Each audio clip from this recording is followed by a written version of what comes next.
We cannot arrogate upon our repose to the COA. It is the Constitution itself which gave them that responsibility, that authority and mandate.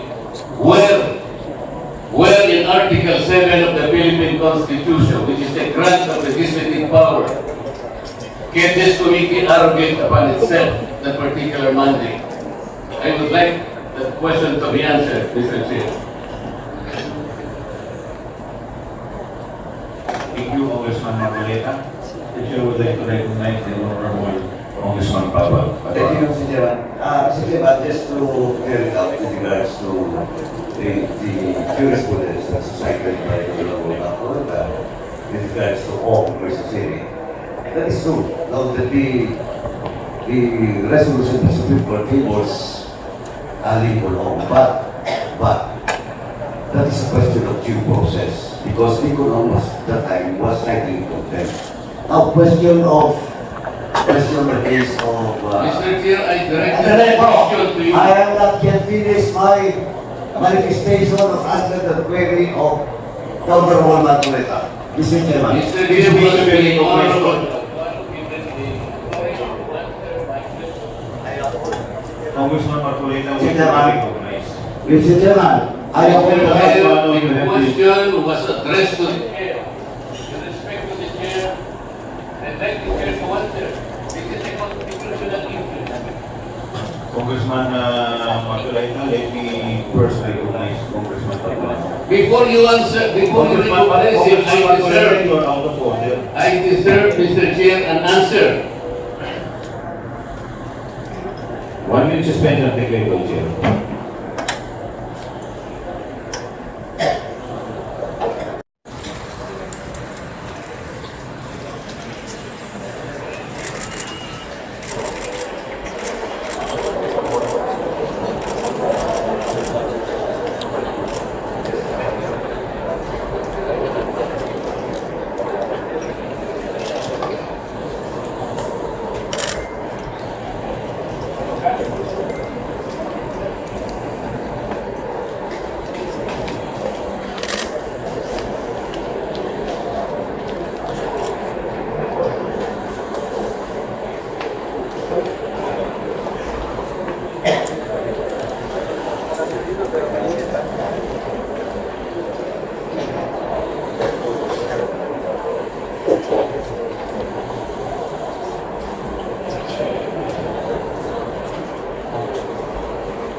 committee resumes, the chair would like to recognize.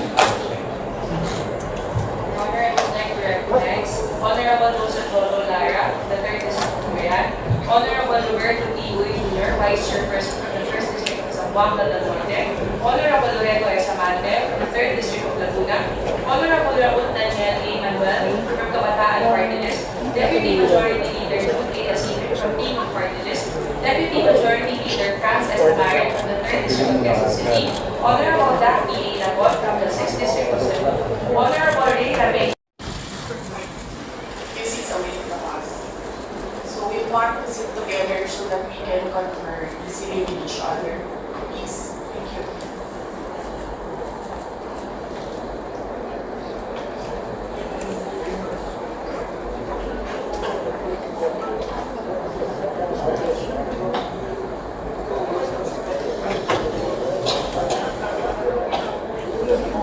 May I proceed, Mr. Chair?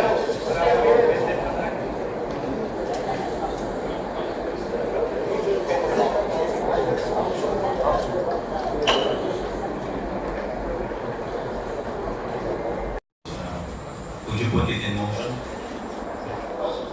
I move that we strike out the word pagbabaltas. Is there any objection? Hearing none, the motion is carried. Yes, the Honorable Senior Deputy Speaker is recognized. Thank you, Mr. Chairman. It's almost 3 o'clock. The speaker will address the body before 3 o'clock. May move for a temporary suspension. And then after, we will convene. Thank you, Mr. Chairman. Is there any second to the motion? Duly seconded. Is there any objection? Hearing none, the motion is carried. So can we just ask our guests to please wait here. Natapusin na po namin yung deadline duties namin kasi kailangan na po namin magpapabalik na. Or kung wala naman po kayo masyadong mahalagang gawain. Mr. Chair, we reiterate our request for OBD personnel to sit together so that we can confer easily with each other while we are on suspended. Yes, sir. So while we're doing that, sir, can we rearrange the seats, sir, already? Okay, thank you.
Yes, ma'am. Ay, hindi. Hindi pa, ma'am. Nag-complain ako noon, if you can remember, in the media, and then they dismissed it. Everything is well documented with documents and videos. And nagsabi ang NSC na national security concern ang threat sa president, pero apparently they really do not consider the threat to the vice president as anything of a concern. So, what kind of country is this? Hindi ba kaparte ng gobyerno ang vice president? Hindi ba ako binoto ng mga tao? Hindi ba ako ang vice president ng buong Pilipinas, ng lahat ng mga Pilipino? Are you taking legal action po, ma'am? Ma'am, I do not expect fairness from this government. Really, truly. That is the reason why I'm putting with court cases. We do not expect fairness. Imagine mo, saan ka nakahanap?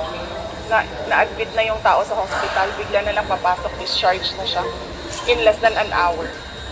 Saan ang hustisya dyan? Saan ang hustisya dito?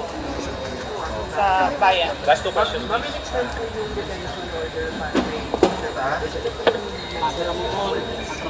I questioned it doon, kanina. Pinapahirapan pa nila ako. Ano sinabi nila? Dinatay nila yung tao dahil sa due process. Dahil, ano ba yung sinabi niya? Walang due process ang pagpapatanggal kay Gloria Mercado at iba pang officials ng Department of Education. Ano sinabi ko kanina? The position of a USEC and ASEC is a position of trust and confidence by the appointing authority.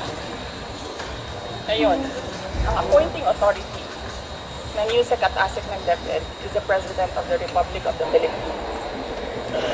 Dapat tinatanong ng House of Representatives, bakit tinanggap ni Pangulong Marcos ang resignation ng mga USEC at ASEC na yon sa Department of Education? Last question. Bakit nila pinipinalize si Yusek Lopez? Hindi ba dapat ang pinipinalize nila ang appointing authority? Isa pa, sir, sandali. Ano po yung sinabi nila? Evasive. And now, you clearly see, she doesn't know anything. Mas DepEd po pala tayo. Pero pagdating natin sa OVP, makikita ninyo, she doesn't know anything about confidential funds. So, saan doon ang evasive answers? Last question. Nagsusulat, penalize nila si Yusek Lopez for writing a letter to the Commission on Audit on the position of the Office of the Vice President regarding the release of documents regarding confidential funds. Bakit mo i-penalize ang tao pumirma para sa isang opisina, posisyon ng opisina? Saan ang justisya dito? And ano sinabi nila kanina? Diba? Apparently, hindi nila alam ang batas. Ano sabi nila? Questionin mo na lang sa korte. Saan kami pupunta? Sa mga ginagawa sa amin. Mismong komite, alam na nilang mali yung ginagawa nila. Sabihin lang sa amin, pumunta ka sa korte. Napakadali na sabihin nila, okay,